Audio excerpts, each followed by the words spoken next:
성도님도 혹시 1993년도에 유명했던 한 개가 있습니다. 혹시 아시나요? 진돗개인데요. 진돗개 이름은 백구입니다. 진도에서 살던 이 백구가 대전으로 잡혀갔어요.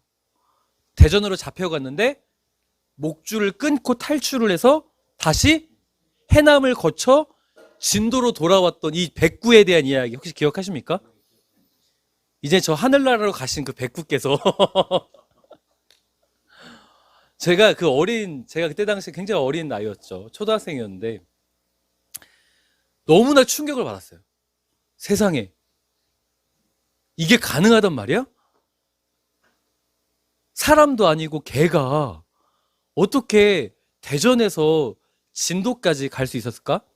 그래서 그 기억나시나요? 백구로 관련된 CF가 많이 나왔고 IMF 때 힘들 때 그 백구에 대한 CF가 또 더 막 핫 이슈가 되기도 했었고요. 우린 다시 회복되는데 돌아갈 수 있다. 이것에 대해서 그 백구로 CF를 많이 삼았죠. 막 박세리와 박찬호 막 이겨낸다, 승리한다 그런 CF도 있었지만 백구로 관련된 CF도 분명히 있었습니다. 그리고 막 그 진도에는 지금 현재 그 백구 기념센터도 있다고 하네요. 굉장히 놀라웠던 기억이 아직까지 있습니다.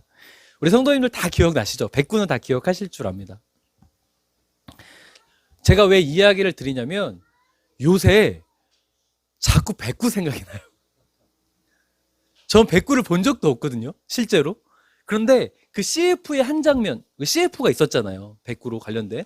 그 CF의 한 장면이 자꾸 생각이 나요. 그 해변가에서 집으로 돌아와서 막 뛰어갔던 그 백구의 그 한 장면이 요새 굉장히 뇌리를 스치면서 생각이 납니다.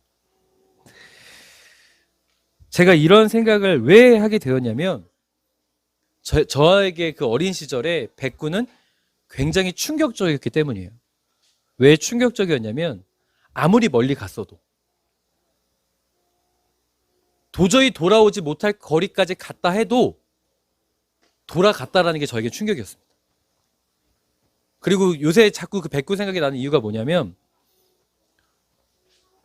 우리가 자꾸만 다른 길로 갔다면 백구처럼 돌아갈 수 있었으면 좋겠다. 다시 하나님의 마음과 하나님의 사랑을 소유하는 그 자리로 돌아가고 싶다라는 생각이 막 드니까 요새 자꾸 백구 생각이 납니다. 아니 걔도 돌아가는데 나는 왜 못 돌아가는가? 이런 생각이 드는 거예요. 걔도 자기가 돌아갈 곳을 정확히 아는데 사람이라고 불린 우리가, 인간인 우리가 정확히 돌아가야 될 그 하나님의 마음, 하나님의 말씀, 하나님의 기준으로 왜 못 돌아가는가에 대한 이 생각이 요새 저에게 자꾸만 찾아오더라는 거예요. 그래서 오늘 제가 고민했던 이 부분에 대해서 백구가 생각나면서 떠올리게 하셨던 이 말씀, 예수님의 성전 정화 사건에 대해서 성도님들과 함께 은혜를 나누려고 합니다. 오늘 우리가 읽은 마태복음 21장의 내용은 예수님께서 십자가를 지시기 전에 일주일 전에 일주일 그 고난주간이라고 불리는 그 기간에 예수님께서 예루살렘 성전에 들어가셔서 성전 안에서 매매하는 장사하는 사람들을 상을 엎으시고 내쫓으시고 환전해주는 사람들의 상을 엎으시고 내쫓으시면서 굉장히 분노했던 사건, 성전에서 그런 자들을 내쫓으시는 사건이 불리는 성전 정화 사건이라고 합니다. 성전 정화라는 건 성전에서 그렇게 매매하고 환전하는 자들을 내쫓았다, 정화시켰다라고 해서 성전 정화 사건이라고 불립니다. 우리가 이 본문의 말씀은 바로 예수님께서 성전 정화 사건을 일으키신 사건이에요. 사실 예수님께서 이렇게 성전 정화를 하셨던 것은 이번이 처음이 아니죠. 제가 예전에 고난주간 특별 새벽 기도회 때 한번 나눴던 말씀이기도 합니다. 자, 말씀 읽을까요? 요한복음 2장 14절에서 15절 시작. 성전 안에서 소와 양과 비둘기 파는 사람들과 돈 바꾸는 사람들이 앉아있는 것을 보시고 노끈으로 채찍을 만드사 양이나 소를 다 성전에서 내쫓으시고 돈 바꾸는 사람들의 돈을 쏟으시며 상을 엎으시고. 아멘. 요한복음 2장에서도 예수님께서 성전 정화를 하는 사건이 나타납니다. 요한복음 2장은요, 성도님들, 예수님께서 사역 초기에, 예수님의 사역 초기예요. 예수님의 최초의 사역 가나의 혼인잔치라고 우리가 이렇게 알고 있지 않습니까? 근데 그 첫 번째 기적을 일으킬 때를 가나의 혼인잔치라고 알고 있지 않습니까? 그때 같은 장에 쓰여 있던 것이 바로 성전 정화 사건이에요. 다시 이야기해서 예수님의 초기 사역이라고 불립니다. 예수님은 처음에 어떤 사역으로 예수님의 사역을 시작했냐고 말씀드릴 수 있냐면 성전 정화 사건으로 예수님의 사역을 시작했다고 말씀드릴 수 있고요. 뿐만 아니라 마태복음 21장을 근거하면 예수님이 십자가를 지시기 전이기 때문에 예수님의 사역의 끝을 성전 정화 사건으로 끝맺음하셨다라고도 볼 수 있다라는 거예요. 다시 이야기해서 예수님의 처음과 끝에 했던 사역이 성전 정화 사건이다. 그렇다면 예수님께서 처음과 끝에 이렇게 성전 정화 사건을 하셨다면 이 사건을 중요하게 생각하셨을까요? 중요하지 않게 생각하셨을까요? 중요하게 생각하셨다는 거겠죠. 그렇다면 예수님은 왜 도대체 무엇 때문에 이렇게 성전 정화 사건을 중요하게 생각하셨겠습니까? 이 답을 찾기 전에 우리가 한번 생각해 볼 문제가 있어요. 어떤 생각해 볼 문제가 있냐면 성도님들, 유대인들은요, 절기가 되면 일정한 나이가 되어서 하나님께 제사를 드리러 예루살렘 성전으로 옵니다. 그 예루살렘 성전으로 올 때 빈손으로 오지 않습니다. 제물을 가지고 와요. 제물을 가지고 와서 이 번제를 드리게 되어지는데 제물의 조건이 있습니다. 제물은 흠 없는 제물이어야 됩니다. 굉장히 쉽게 우리 표현대로 하자면 그렇죠? 저는 한우로 비유하려고 했는데 한우 제일 좋은 게 뚝불인가요?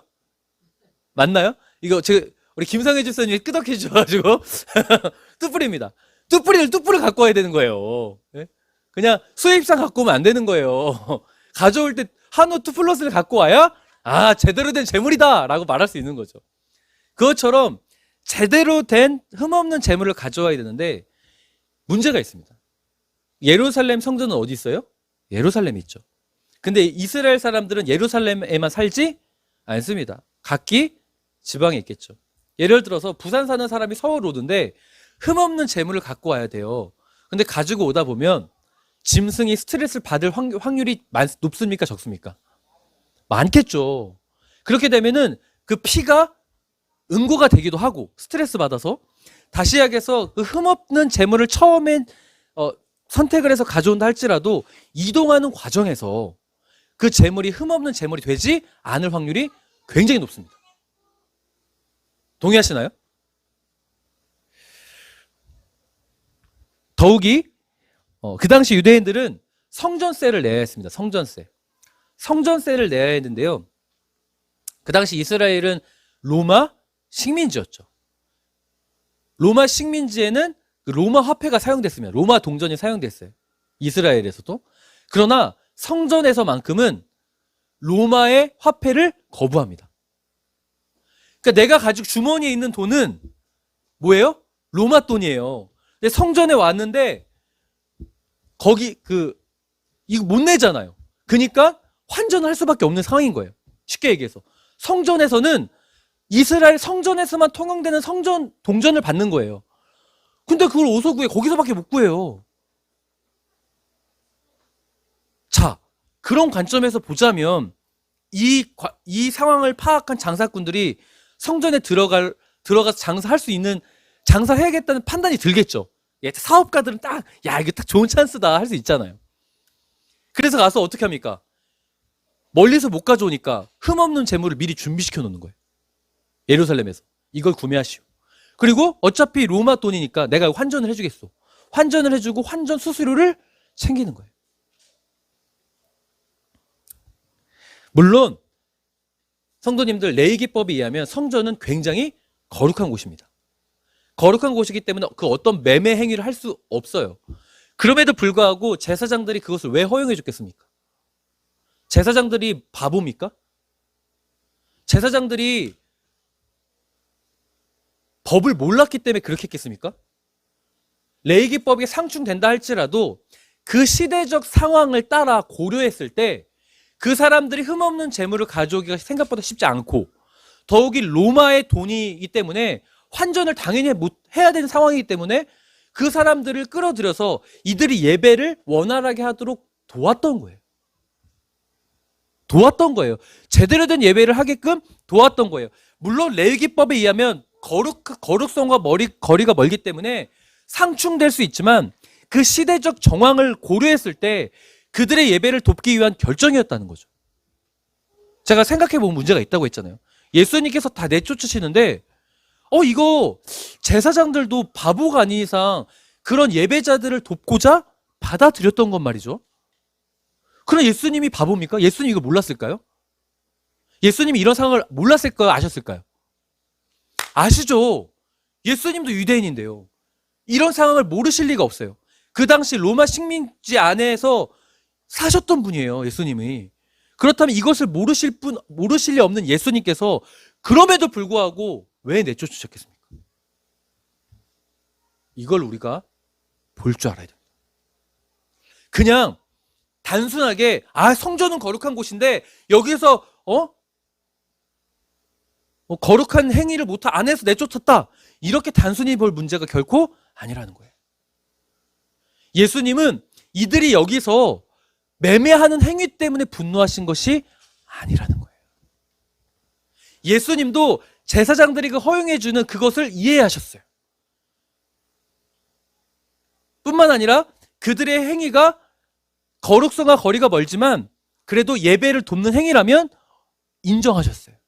그럼에도 불구하고 그들을 왜 내쫓으셨냐면 그 이유가 마태복음 21장 14절을 통해 우리가 확인할 수가 있습니다. 오늘 우리가 마태복음 21장 12절과 13절 있지 않았습니까? 내쫓으자마자 예수님께서 무엇을 하셨는지 보면 그 이유를 알 수 있어요. 함께 읽겠습니다. 시작.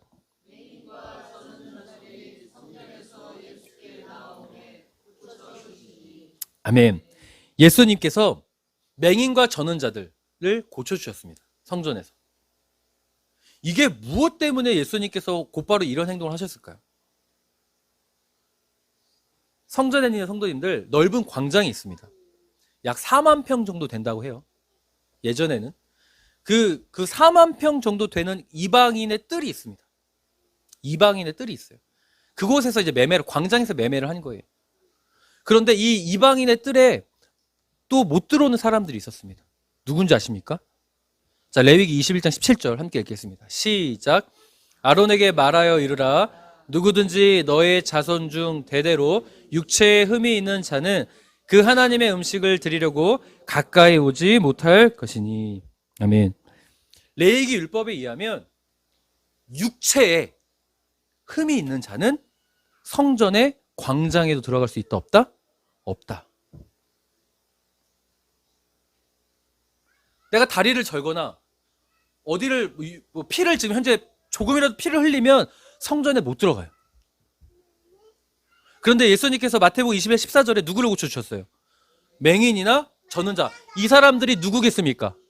레위기 21장에 의하면 육체에 흠이 있는 자예요. 자, 보세요, 성도님들. 지금 이들이, 제사장들이 매매하고 하는 이 행위가 율법에 상충된다는 걸 알고 있음에도 불구하고 예배를 돕기 위해서 그들을 받아들였어요.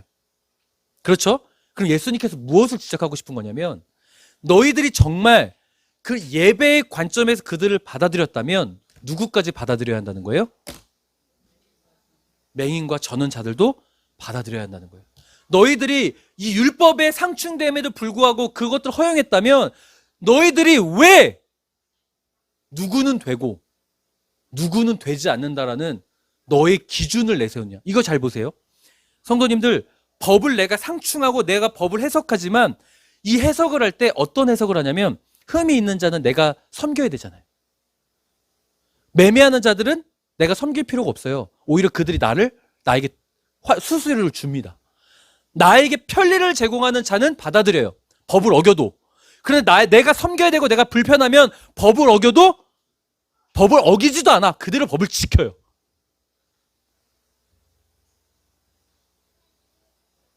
이게 그 당시 제사장들의 모습이었고 성전의 모습이었어요. 예수님께서 분노하신 이유가 뭐냐면,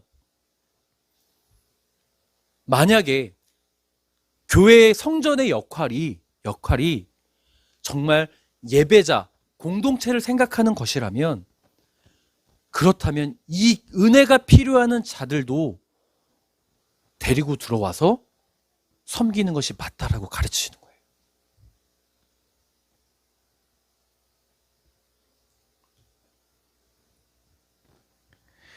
예수님은 정말 중요한 것은 무엇이냐면, 오히려 성전에 들어와야 될 자들은 엄밀히 이야기하면 이렇게 하나님의 은혜가 필요한 자들이라는 거예요.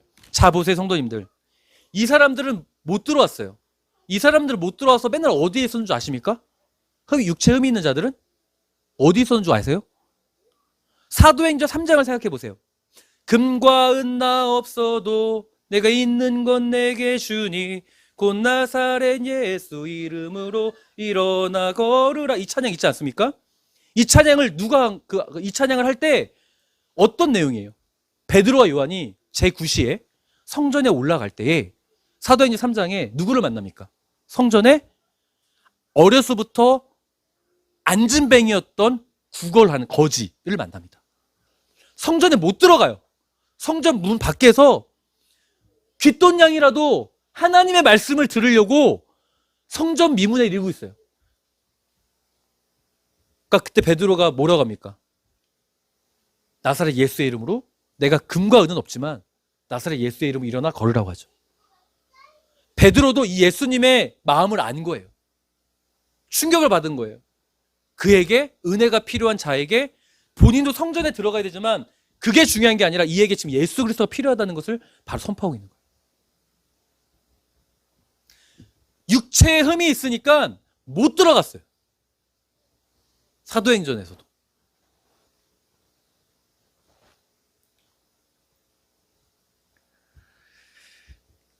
이사야 56장 7절에 분명히 앞으로 성전은 이래야 된다라고 분명히 선언하신 말씀이 있죠. 함께 읽을까요? 시작. 이는 내 집은 만민이 기도하는 집이라 일컬음이 될 것임이라. 아멘. 그래서 이 말씀을 누가 인용하셨어요? 예수님께서 오늘 본문에 마태복음 2장 13절에 내 집은 기도하는 집이다. 이걸 인용하신 거예요. 그래서 왜 이들을 못 들어오게 하느냐? 들어올 수 있다. 왜? 은혜가 필요한 자들에게 기도해 줘야 되니까. 너희들이 편리한 자, 나에게 생각해 보세요. 그 장사 자리를 주면 뭘 받아요? 임대료 받잖아요. 없던 임대료를 받고 내가 이권을 취할 수 있잖아요. 그러다 보니까 그들은 법을 어기면서도 좋은 거야.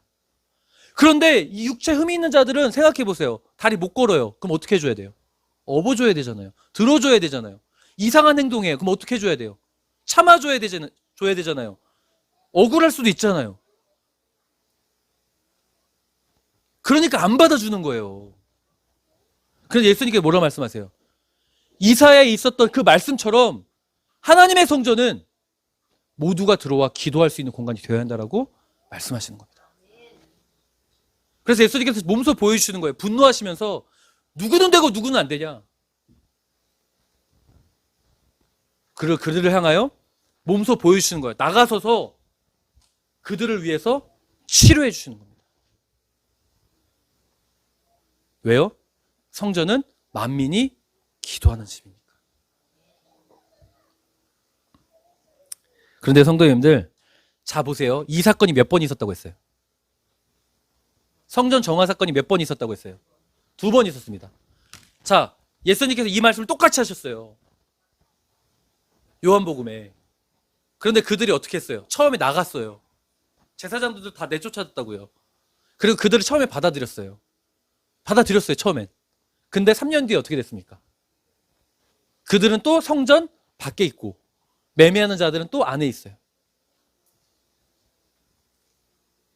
돌아가지 않은 거예요. 제가 왜 백구가 생각나는지 아시겠습니까? 3년이라는 시간이 있었는데 하나님께서 교회는 그런 곳이다 라고 했음에도 불구하고 그들이 불편한 거는 버리고 편리한 것만 계속적으로 붙잡은 거예요. 제가 처음에 꿈꾸던 어부들 교회는 어떤 교회인지 아십니까? 제가 마태복음의 4장의 말씀을 기도하는 중에 받고 교회 이름을 원래 지금 소리가 괜찮나요? 제가 갑자기 귀가 교회 이름 원래 그런 뭐 좀 색다른 교회 이름으로 지으려고 했어요. 뭐 후보군 중에 뭐 이음교회라든지 뭐 세상을 잇다, 이웃을 잇다 뭐 이런 식으로 혹은 좀 다양한 좀 예쁜 이름을 좀 짓고 싶었었어요. 젊은 사람답게. 근데 갑자기 그 베드로가 그 예수님 만났을 때 내가 널 사람 낳는 어부가 되게 하리라 이 말씀을 주시는 거예요. 그래서 제가 이제 이 어부란 어부교회라는 교회가 몇 군데 있나 우선 검색을 해봤습니다. 많이 없더라고요. 좋아. 희소성은 있다. 근데 두 번째, 제가 어부라는 거 그냥 검색해봤습니다. 뭐가 뜨는 줄 아십니까? 사기치는 사람들 있죠. 도박 막 끌고 가고 막 이렇게 누군가 낚아가지고 잘못하게 만 나쁜 사람들의 이미지가 뜨는 거예요. 네이버에. 기도했어요. 하나님 이거 아닌 것 같습니다. 전 어부라고 안 하겠습니다. 근데 계속 마음에 교회가 네 거냐 내 거지? 이런 마음을 계속 주셔가지고 알겠습니다. 그럼 어부들 교회라고 하겠습니다 해서 이렇게 어부들 교회가 된 거예요. 처음 들으셨죠? 근데 제가 그때 꿈꿨던 교회가 바로 거기 있어요. 교회는 내가 꿈꾸는 교회대로 하는 게 아니라 하나님께서 원하시는 대로의 교회를 하겠다. 그래서 어부들 교회 이름 지은 거잖아요. 그런 교회를 꿈꿨습니다. 그런데요, 성도님들, 솔직히 이야기하면 어느 순간부터 저 역시도 개척교회를 하는 저 목회자인데도 성도님들이 들어오실 때 저에게 잘해주시면 좋아요. 아니 그 잘해준다는 게 뭐 물질 이런 거 얘기하는 게 아니라요. 그런 거 있잖아요. 그냥 편안하게 대해주시는 게 좋아요. 그런데 솔직히 이야기하면 오셨는데 인사도 안 받아주시고 하니까 너무 불편한 거예요. 그랬다니까요. 속으로 하나님한테 하나님 왜 저에게 시련을 주십니까? 막 이랬어요. 그게 중요한 게 아니에요. 지금 누구 한 분 찔리시는 분도 있을 거예요.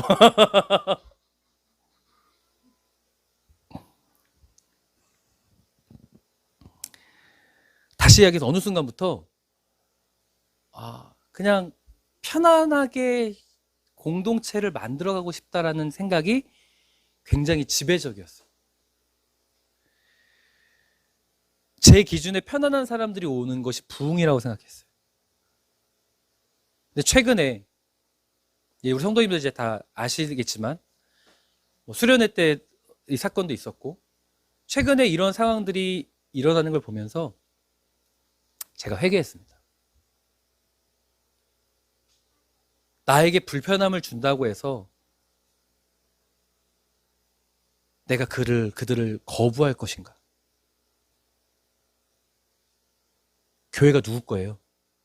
제 겁니까? 교회는요, 성도님들, 만민이 기도하는 집입니다. 제사장들이 나에게 편리함을 주니까 법을 어기면서까지 그들은 받았지만 내가 섬기려고 하니까 불편하잖아요. 육체에 흠이 있는 자들을 내쫓아버렸어요. 처음에 받아들이는 것 같지만 또 같이 살다 보면은요, 처음에 그래도 예수님 말씀이니까 그래.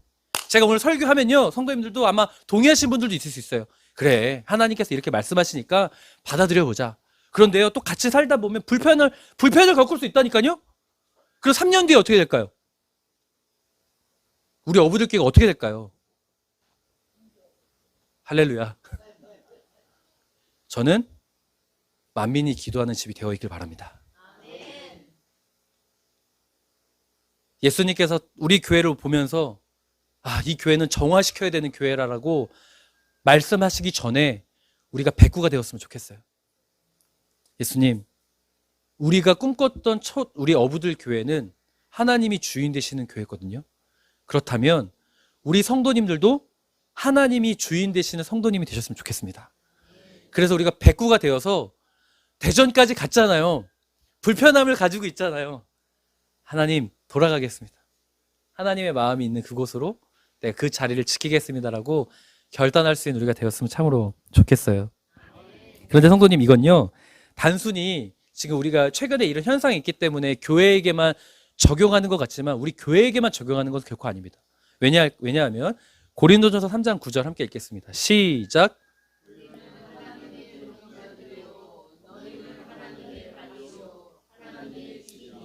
아멘. 자, 보세요. 우리는 하나님의 동역자예요. 그러니까 하나님이 말씀하시면 아멘 하셔야 돼요. 아멘이십니까? 더 중요한 건 너희는 하나님의 바치고 너희는 하나님의 집이에요. 우리도 하나님의 성전인 거예요. 그럼 이 관점에서 보자면요, 성도님들, 우리에게 지금 수많은 말씀의 홍수가 있어요. 아, 이렇게 살아야지. 하나님은 어떤 문제를 만나도 하나님을 신뢰해야지. 하나님을 바라봐야 되지. 어떤 문제가 있을 때 기도해야지. 이런 지식이 있다고요. 그렇죠? 그런데 성도님들, 3년 동안 변하지 않는 성전이 우리일 수 있습니다. 그런 지식은 있지만 처음에는 하다가 내 삶이 살만해지면 다시 내 편리만을 추구하는, 내가 불편한 것은 내쫓고 내가 편리하고 내가 세상적으로 살기 편한 것만 내 안으로 들여보내는, 그 성전 안으로 들여보내는 그런 성전이 울릴 수도 있다는 거예요. 그러면 성도님들, 예수님은 2번이나 무엇을 중요하게 생각하셨다고요? 성전 정화 사건을 중요하게 생각하셨습니다. 고린도서 3장 9절을 보면 우리가 하나님의 성전이기 때문에 우리가 오늘 배구가 돼야 되는 거예요. 우리가 그런 말씀, 하나님을 의지하고 신뢰해야 되는 말씀이 있다면, 그렇지, 하나님의 성전된 나는 다시 세상적인 것, 그것들을 다 채웠던 이 마음을, 그게 아니라 하나님이 원하시는 거라면, 그게 불편한 거라도, 하나님을 내가 신뢰해야 돼, 내가 좀 어려운 상황이더라도 하나님을 신뢰하는 것을 내 성전에, 하나님을 의지하는 것을 내 성전에 들여와야 돼요. 그런데 참 우리가 고집이 셉니다. 우리가 고집이 세요. 알겠다고 하는데 다 이 교회 문 밖에 나가면 다 까먹어버려요. 고집이 세요. 구약 성경에서 고집 센 사람 누군지 아십니까? 가장 고집 센 사람? 요나입니다. 요나서의 결말이 너무 재밌어요. 성도님들, 요나서의 결말 볼까요? 요나서 4장 3절 후반절 함께 읽겠습니다. 시작.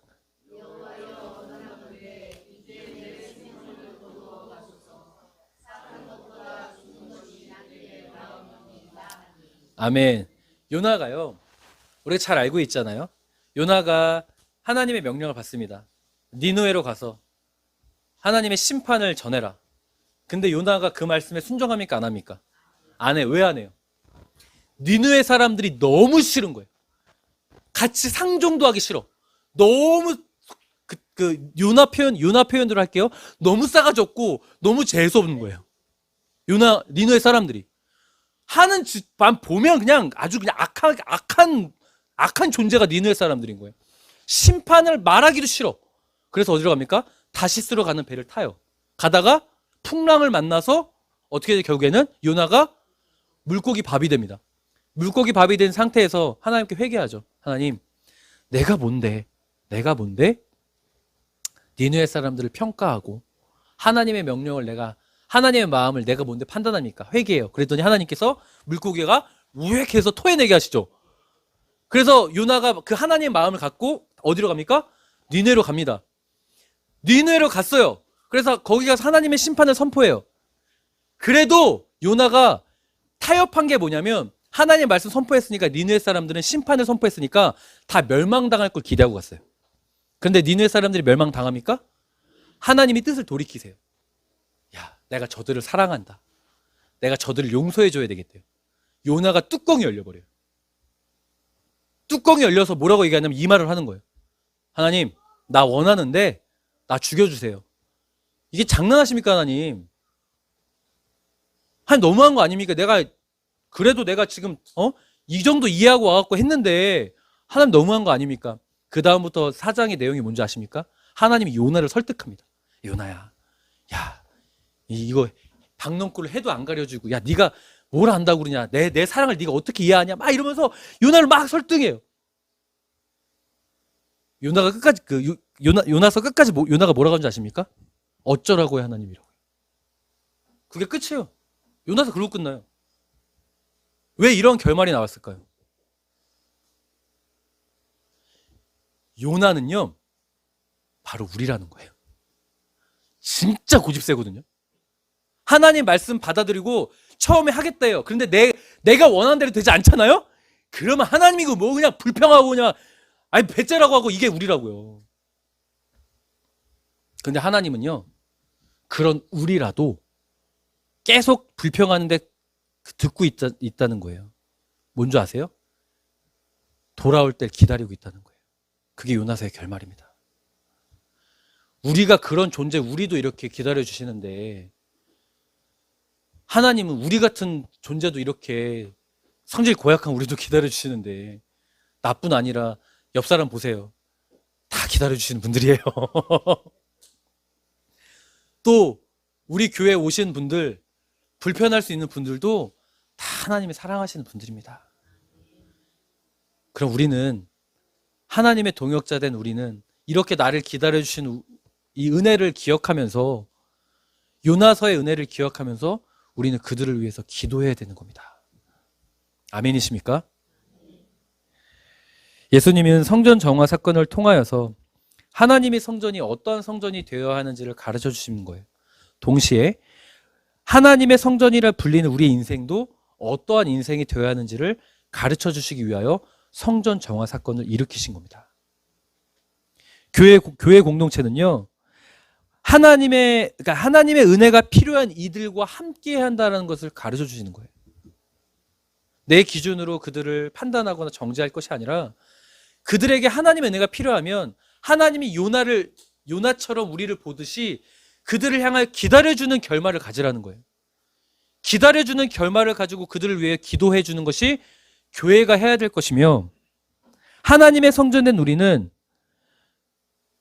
여전히 하나님 말씀을 알고 있음에도 불구하고 변화되지 않았다면 속히 백구처럼 돌아오라는 것을 가르쳐 주기 위함인 줄 저는 믿습니다.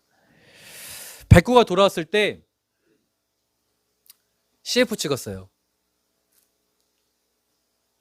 제가 이 얘기 왜 하는 거냐면 백구가 돌아오면 생각지도 못한 하나님의 은혜가 있다는 거예요. 아니 백구가 CF 찍을 줄 누가 알았습니까? 잡혀갔던 놈이 탈출했는데 CF를 찍을 줄 누가 알았어요. 우리가 하나님께 돌아가면 성도님들 기대되지 않습니까?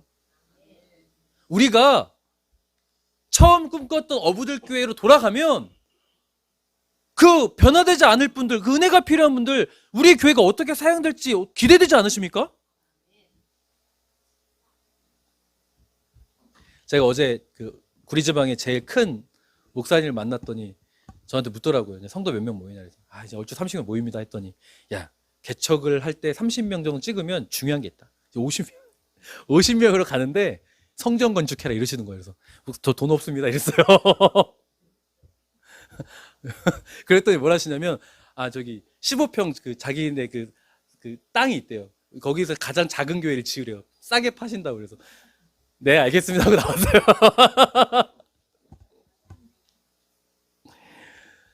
제가 이 우스갯소리를 들은 이유가 뭐냐면, 제가 이런 얘기에 들으면 팔랑귀예요. 그런가? 정말 그래야 되는가? 그런데 성도님들, 우리의 팔랑귀를 좀 닫고 우리가 돌아가야 될 교회를 먼저 회복했으면 좋겠습니다. 백구가 먼저 돼야죠. 계속 그 대전 찍고 서울로 가면 어떡합니까? 돌아올 때 무지하게 힘듭니다. 진즉에 빨리 돌아가서 우리가 회복해야 될 교회의 모습을 회복해서 하나님이 백구를 CF 찍게 하시듯이 우리 교회를 사용하시고 우리 성도님들을 멋지게 사용하실 것을 기대하겠습니다.